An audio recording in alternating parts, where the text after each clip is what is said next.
반갑습니다. 삼명명리에 오신 것을 환영합니다. 아마도 우리들은 많이 들었을 거예요. 무엇? 바로 하도와 낙서에 관한 여러가지 이야기들을 많이 들었을진데 과연 하도와 낙서에 대한 이야기를 삼명통해에서는 어떻게 논하였나 그에 관한 내용을 살펴보도록 하겠습니다. 하도와 낙서가 있는데 역시 두 개죠. 이수가 되는 거죠. 그러면은 하나는 기운이 될 거고 하나는 물질이 되는 거죠. 물질, 기와 질이 된다는 것입니다. 과연 그럴까요? 이 생각은 필자의 생각이도 또한 합니다. 왜 그러면은 내가 기와 질이라는 관계로 이야기할까요? 먼저 우리가 사는 이 지구와 관계되어 있는 우주와의 관계를 먼저 살펴보도록 하겠습니다. 지구는 중심축이 북극성을 향해서 자전을 하죠. 그리고 태양을 기준으로 하여서 공전을 합니다. 그러면은 자전은 3수가 발생하는 거고 공전은 2수가 발생하는 겁니다. 그런데 이 태양계가 어디에 소속되어 있습니까? 그렇죠. 바로 은하계에 소속되어 있습니다. 그러면은 그렇죠. 은하계의 소속이 1수가 되는 거죠. 그리고 2수가 되고 3수가 되는 겁니다. 그래서 3차원이라는 물질이 발생할 수밖에 없다는 것입니다. 물질을 기준으로 봐서 2수인 태양계의 공전은 기운이 되는 거죠. 그리고 은하에서 발생되는 어떤 징조는 본이 되는 거죠. 다른 어떤 생각을 해보면은 공간으로서 0차원 혹은 4차원에 해당하는 어떤 상이라도 할 수가 있겠죠. 이렇게 되는데 가장 물질에서 중요한 역할을 하는 것은 지구가 태양을 공정하는 그 판을 기준으로 해서 23.5도가 기울어져 있어요. 23.5도가 기울어짐으로써 사계절이 발생해서 오행이 탄생한 거죠. 만약에 기울어지지 않았다면 사계절이 없는 거죠. 사계절이 없으면 이것은 물질이 생성될 수가 없는 겁니다. 23.5도가 기울어짐으로써 물질이 탄생하게 된 거죠. 어디에? 지구에. 이렇게 되어서 수에서 3이라는 개념이 완성의 개념이죠. 완성의 수가 되는 거죠. 그래서 3에서 완성한다. 이런 말이 있게 되는 것입니다. 이렇게 되었을 경우에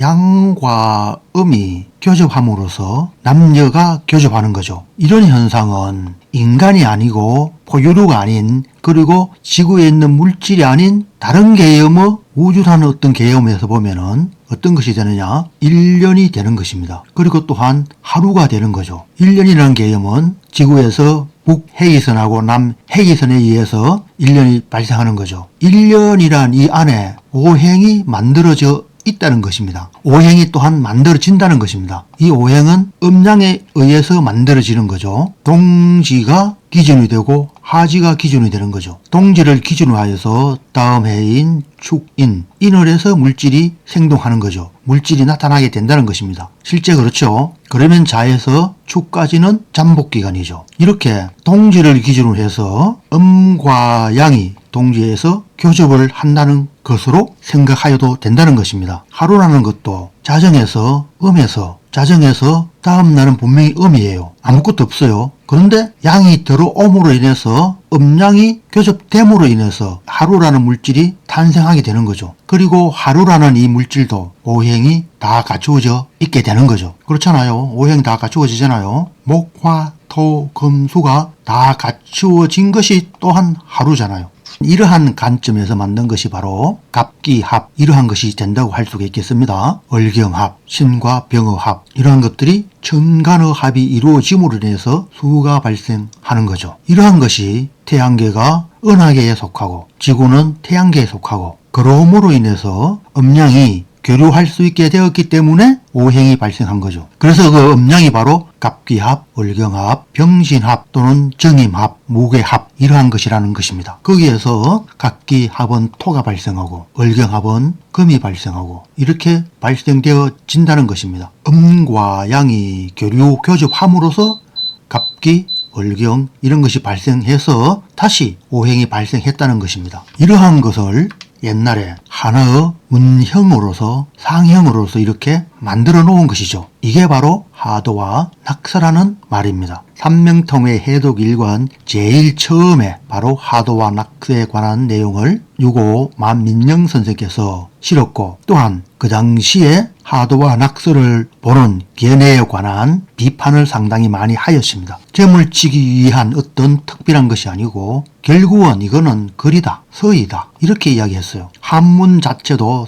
상형 문자죠. 이렇게 상형적으로 이렇게 만들어진 것이 하도와 낙서라는 것이지 다른 의미를 부여하는 것은 적당하지 않다고 유고 만민영 선생께도 이야기하시면서 비평을 하였습니다. 수어 발생에서 병과 신이 합함으로써 발생하는 것이 물질의 시작이 되는데 바로 병신합수가 되죠. 이 수가 바로 임수가 됩니다. 그 임수가 무엇이냐? 바로 하도의 한 개의 점으로 나타낸 것입니다. 그래서 임일이 된 거죠. 이 임일이 다시 기거를 해야 돼요. 무토에 기거하게 됩니다. 무토와 결합하게 되면은 다음 발생하는 것이 개수가 되는 겁니다. 개수는 6입니다. 그래서 6개의 점이 되는 거죠. 임일과 무오가 합해서 개6이 되었다는 것입니다. 이러한 것들이 바로 무엇인가? 지구가 태양계에 속함으로써 발생하는 수가 되지 않나 하는 것입니다. 그래서 기수가 되는 거죠. 그 다음에는 정이가 되고 정이가 무와 합하여서 병칠이 되는 것입니다. 그 다음에는 갑삼이 되는 거죠. 갑목이 삼수가 되는 것입니다. 이 삼수가 다시 무와 합하여서 얼팔이 된 거죠. 그 다음에는 신사가 되고 신금사고 다음은 경구가 되는 거죠. 경금이 수가 구가 되는 거죠. 이렇게 수가 되어지는 것을 바로 이렇게 문향으로서 기록한 것이죠. 이것이 하도가 되는 것입니다. 은하계에서 나오는 가벌병정 무기경신 임계가 음양이 합하게 됨으로써 각각 10개의 천간이 합함으로써 발생되어진 수라는 것이 바로 이것이고, 그리고 낙서는 무엇이냐 하면은 물질의 수입니다. 이 물질의 수는 상당히 애매해요. 1과 6은 이렇게 꼬리 부분이 있고 아랫부분에 있는 거죠. 수에 해당하잖아요. 다음 2가 되잖아요. 2와 7은 여기에 있어요. 우측에 있어요. 수는 꼬리 밑부분에 있고 이상하게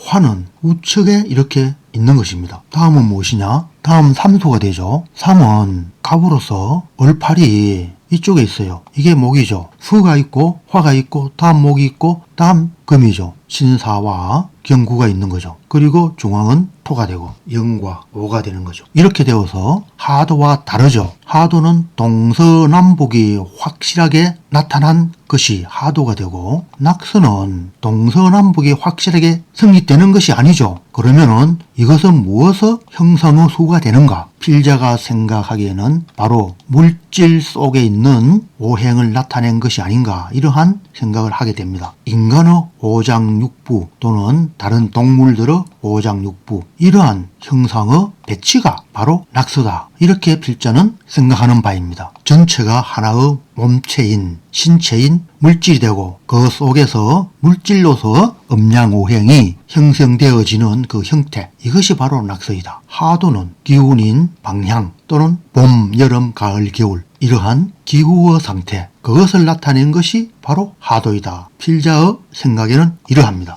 그래서 이 몸체에 해당하는 낙서가 하도에 해당하는 기운을 사용하게 되는 거죠. 하도의 기운에 따라서 변하게 되는 거죠. 무엇이? 물질이. 사주로 이야기하면은 낙서는 사주의 원국이 되고 하도는 대운이 된다고 할 수가 있겠습니다. 이렇게 형성되어진 것이 하도와 낙서입니다. 그런데 고대 사람들은 이렇게 사용하지 않았고 어떻게 사용했느냐? 바로 수로서 사용한 것입니다. 이 수를 선천복희 팔궤도라고 하는데 이것을 하도라고 또한 할 수가 있습니다. 요거 선생님도 이것이 하도라고 이야기했어요. 이 내용은 삼명통의 해독 2권 논 하도 및 홍범 오행에 보면은 나와 있습니다. 이 관계를 이야기한 것, 물론 이 도표는 필자가 해독 2권에 삽입한 것이고요. 그래서 결국 이 하도는 글일 뿐이다, 서이다, 문양으로 점치는 것이 아니고 글로서 하는 거다, 그리고 수로서 하는 거다, 이렇게 이야기했습니다. 그리고 이 수어 사용이 바로 우리가 익히 알고 있는 주역에 해당한다고 또한 할 수가 있습니다. 이 효로서 각각 효로서 삽입하고 더해주고 빼고 감해지고 이렇게 하여서 수를 만든 것이 바로 주역이 되고 각 수마다 독특한 징조가 있는 거죠. 뭐 이수는 좋고 이런 것들, 오수는 나쁘고 이러한 것들의 징조 내용들이 적혀 있는 것이 바로 주역이죠. 이렇게 되는데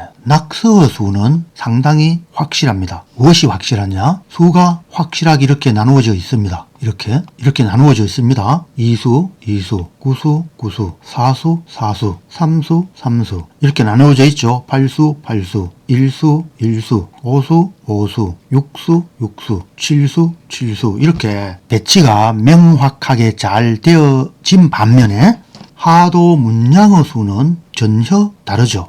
이 수는 근곤의 수가 되고 감리의 수가 되죠. 근곤, 감리가 우리가 사용하는 태극기의 문양이 되죠. 선천복귀 8계도에서 태극기를 만들게 된 것이죠. 근, 감, 리, 곤으로 근, 감, 리, 곤이 되고 태극이 있고 이렇게 만든 것이 태극기죠. 그러한데 여기서 나온 수들이 이 수와는 다르죠. 어떻게 구분된 것이 아니죠. 3은 3 있다고 하더라도 여기 4인데 4가 여기 있어요. 그래서 선천복귀 8궤도는 하도이지만 땅에서 바라본 지구의 어떤 기의 흐름의 형태를 이야기한 것으로 보여집니다. 하도의 이 문양은 하늘에서 보여지는 그 수의 문양이라고 하면 될 것 같고 이 수는 지구에서 지구의 환경 기후를 본 그 기후로서 만든 표가 아닌가 하는 생각을 또한 하여 봅니다. 이렇게 되는데 논하도 및 홍범 오행에서 유고 만민년 선생께서 서술한 글을 보겠습니다. 옛날 포의왕이 집권할 때 하도로 8개를 만들었다. 포의왕이니까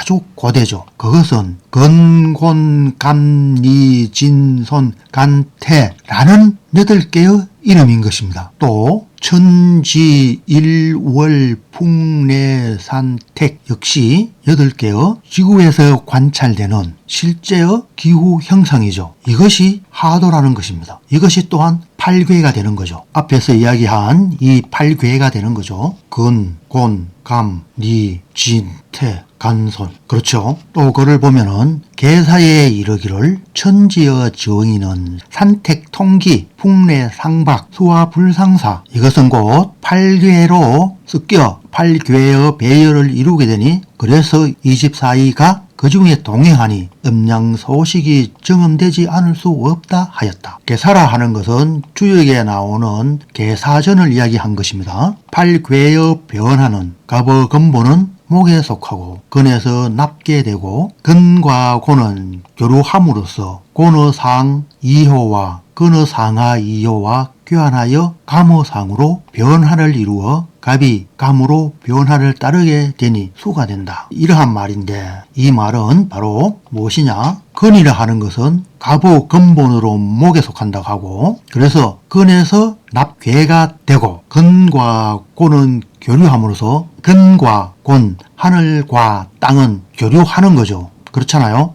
이렇게 교류함으로써 그 수가 어떻게 되느냐? 곤에 있는 상의 효와 하의 효가 어디로 가느냐? 근으로 넘어가서 근의 상효와 하효가 교체된다는 거죠. 그러면은 이러한 형태의 괴가 되는 거죠. 이 형태의 괴는 무엇입니까? 바로 감이죠. 감은 수가 됩니다. 그래서 갑이 감으로 변화를 따르게 되니 수가 된다. 이러한 내용들은 주역에서 나오는 말들이죠. 우리가 흔히 알고 있는 하두어 문양과는 다른 괴로서 설명하였죠. 이렇게 괴를 만들게 되는 권한은 바로 천지 일월 풍래산택으로서 이러한 8계도가 나왔다는 말이죠. 그리고 이게 정답이다. 이게 정답은 아니다. 이게 정답이다. 왜 정답이냐? 고대에 천지 일월 풍래 산택의 사항으로 만든 것이 하도이다. 그리고 계사에서도 그렇게 이야기하였다. 천지의 정의는 산택통기 풍래상박 수화불상사 이렇게 하였다. 이렇게 유고만민영 선생께서는 이야기하였습니다. 그래서 필자의 생각에는 이것이 또한 무엇인가? 점치는 수는 이게 되는 거지 이게 점치는 수가 되지는 않는 게 아닌가? 하늘의 기운이 흐르는 형상을 그림으로 나타낸 것은 하도가 되고 물질이 생성되어 토에 의해서